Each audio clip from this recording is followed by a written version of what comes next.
नमस्कार दोस्तों, आज हम आपके लिए लेकर आए हैं जीएसटी रजिस्ट्रेशन, है ना।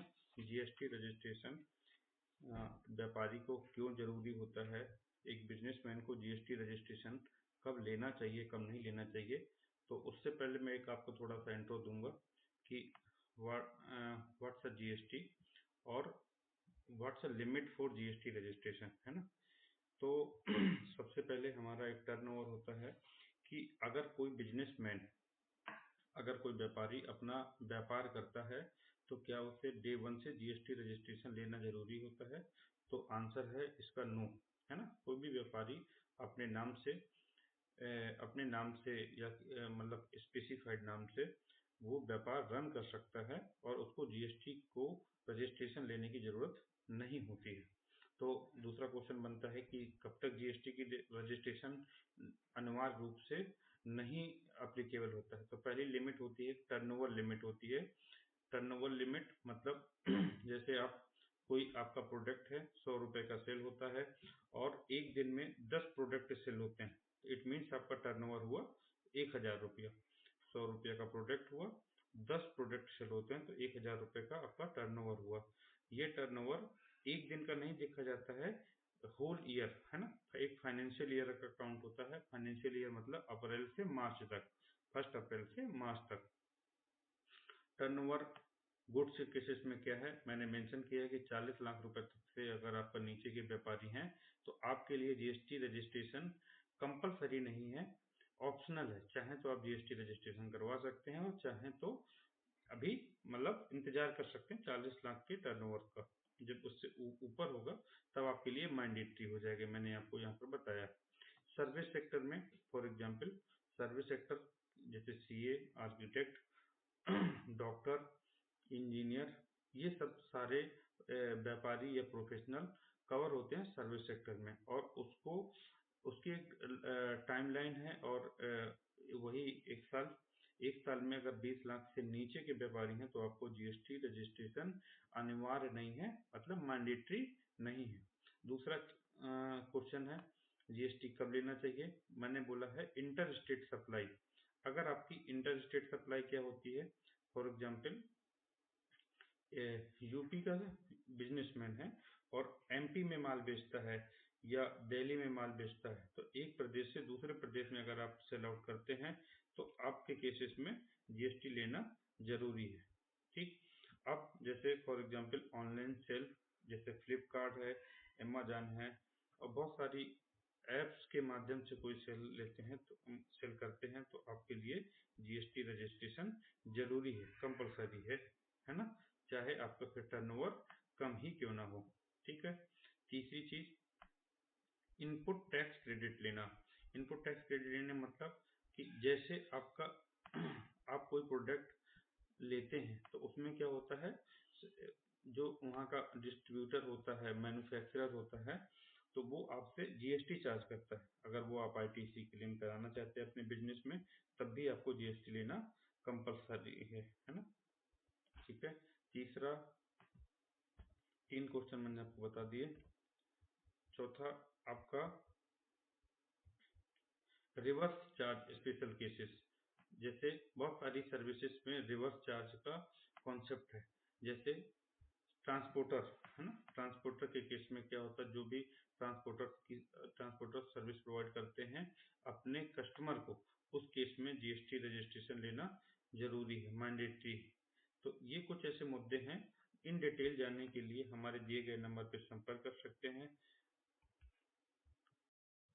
और कमेंट में पूछ सकते हैं कि सर जीएसटी रजिस्ट्रेशन कब लेना है, कब नहीं लेना है। कोई भी कंफ्यूजन है हमारी मेल आईडी पे संपर्क कर सकते हैं। और अब मैं आपको एक प्रोसेस बताता हूँ कि जीएसटी रजिस्ट्रेशन कैसे अप्लाई करते हैं, उसके क्या क्या डॉक्यूमेंट्स होते हैं। मतलब जीएसटी रजिस्ट्रेशन को अप्लाई करने के लिए कुछ डॉक्यूमेंट मैंडेटरी हैं जो आपको प्रिपेयर करने हैं, है ना। वो प्रिपेयर करेंगे, उसके बाद ही आप जीएसटी रजिस्ट्रेशन के लिए अप्लाई कर सकते हैं। तो अब हम जाएंगे जीएसटी की साइट पे, गूगल क्रोम पे जाएंगे। और इसमें सर्च करेंगे gst.government.gov इन, है ना। मैं सर्च करूंगा, इस टाइप से मेरी एक विंडो ओपन हो जाएगी। ठीक, मैं फिर इसमें से सर्विस में जाऊंगा, सर्विस में रजिस्ट्रेशन में न्यू रजिस्ट्रेशन, फिर I am a tax payer. ठीक है, फिर इसके बाद स्टेट, आपका स्टेट कौन सा लगता है, मेरा इसके केस में उत्तर प्रदेश लगता है, मैंने उत्तर प्रदेश सिलेक्ट किया।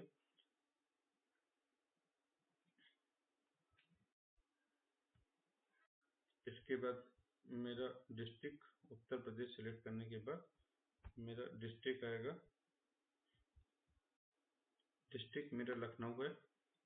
आपके केस में कुछ भी हो सकता है। Legal name of the business, जो भी मैं यहाँ पर रजिस्ट्रेशन आपके प्रोप्राइटरशिप का बताने जा रहा हूँ, आपके केसेस में ये हमारा रजिस्ट्रेशन है प्रोप्राइटरशिप का।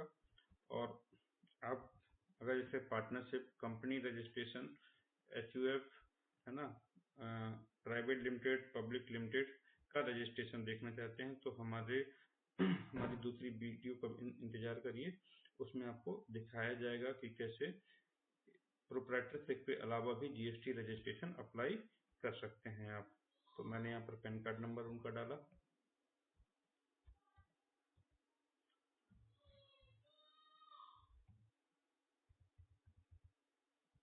इसके बाद मैं मेल ID डालूंगा।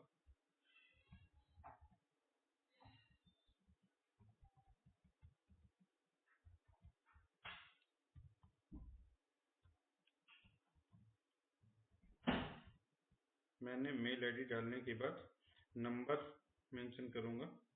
इसके बाद कैप्चा कोड डाल दूंगा। मुझे इसमें क्या मिलेगा, TRN मिल जाएगा।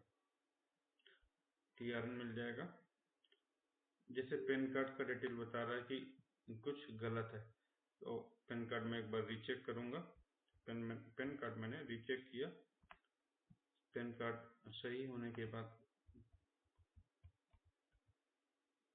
ये जैसे बता चुका है कि इस रीजन से पहले भी अप्लाई किया गया होगा और रिजेक्ट हुआ है। यहाँ से मैं प्रोसीड करूंगा, मेरे पे OTP आएगा। इसके बाद मैंने OTP मीन्स कर दिया।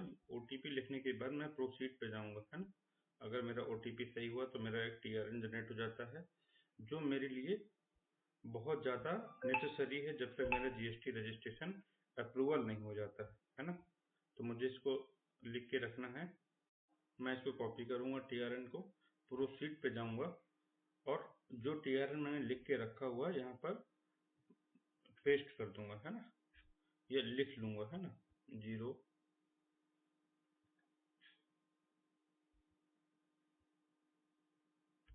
TRN। ठीक है, इसके कैप्चा कोड डालूंगा। मेरे रजिस्टर्ड मोबाइल नंबर पे OTP आएगा। अगर मेरा TRN देखिए, एक बार चेक करना पड़ेगा। कोड TRN डाला मैंने, कैप्चा कोड डाला, प्रोसीड किया, OTP आएगा रजिस्टर्ड मोबाइल नंबर या मेल ID पे। तो मैं OTP कंफर्म करता हूँ। मेरे केसेस पे OTP आया है, मैंने उसको लिख दिया। प्रोसीड पे जाऊंगा, फिर मेरा इस टाइप का एक विंडो ओपन हो जाएगा। इस टाइप का विंडो ओपन हो जाएगा। मैं एक्शन पे जाऊंगा। एक्शन पे जाने के बाद यहाँ पर ट्रेड नेम, एक हम लोग नोटपैड रेडी करते हैं। जब भी GST अप्लाई किसी का होता है तो हम नोटपैड रेडी करते हैं कि मुझे इन्फॉर्मेशन बार बार क्लाइंट से पूछनी न पड़े। मेरे केसेस में मैंने सारी रेडी कर रखी हुई हैं। इसके मैंने ट्रेड नेम मेंशन किया, ये हमारे प्रोप्राइटर हैं, प्रोप्राइटरशिप मैंने ऐड किया। इसके बाद नीचे गया,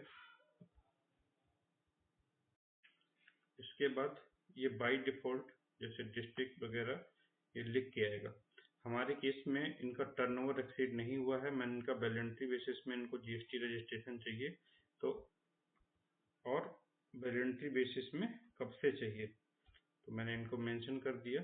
इसके बाद जैसे इंडिकेट एग्जिस्टिंग रजिस्ट्रेशंस, अगर कोई है हमारे केसेस में तो मैं यहाँ पर डालूंगा।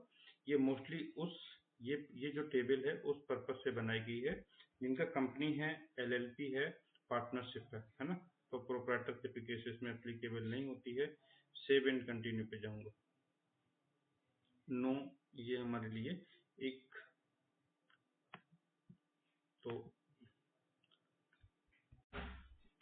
इसके बाद मैं वही डिटेल, बेसिक डिटेल डालना है, बेसिक डिटेल डालूंगा।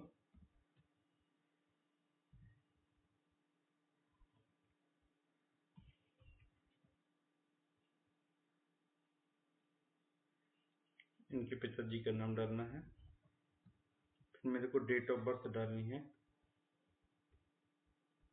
मोबाइल नंबर डालूंगा जो क्लाइंट ने मेरे को दिया है। फिर मोबाइल नंबर डालने के बाद मेल आईडी, हमारे क्लाइंट का जेंडर क्या है, मैंने जेंडर मेंशन किया, उनका स्टेटस क्या है फर्म के अंतर्गत, ठीक है। ये डिन नंबर वगैरह कंपनी के केसेस में, एलएलपी केसेस में होते हैं, हमारे केसेस में एप्लीकेबल नहीं होंगे। इसमें से कौन सा एड्रेस डालें, बहुत सारे क्लाइंट को, कस्टमर को और ऑडियंस को रिक्वायरमेंट होती है, कंफ्यूजन होती है कि सर यहाँ पर कौन सा एड्रेस डालें। तो आधार कार्ड के पीछे बैकएंड पे एड्रेस मेंशन होता है, वो एड्रेस यहाँ पर डालना है, ठीक है। ओके, तो मैं एड्रेस मेंशन कर देता हूँ,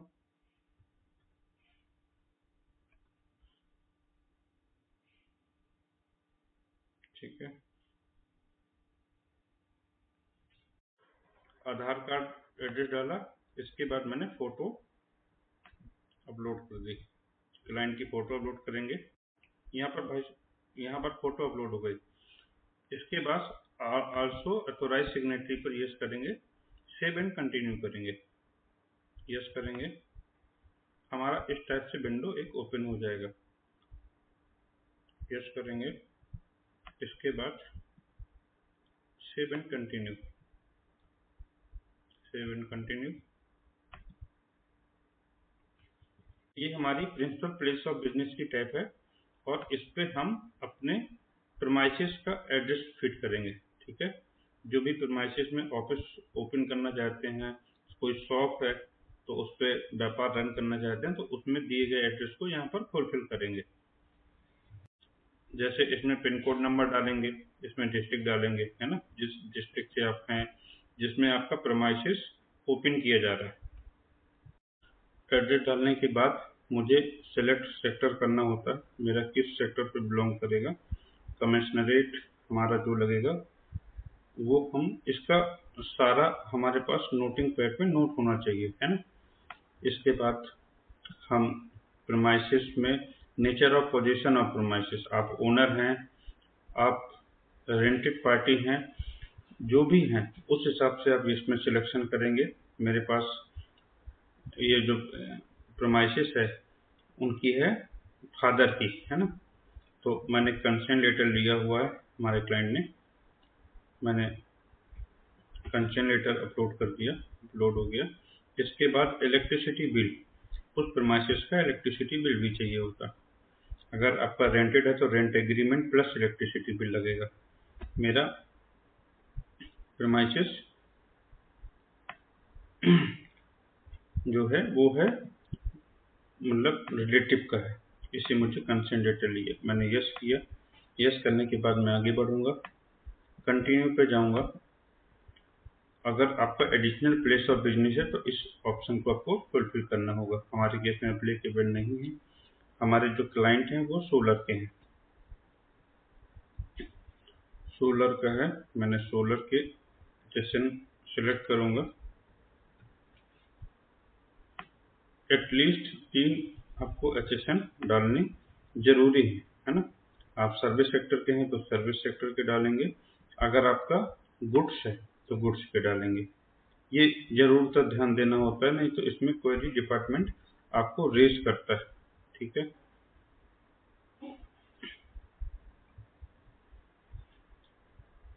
तो इसका विशेषकर ध्यान दीजिए, मैंने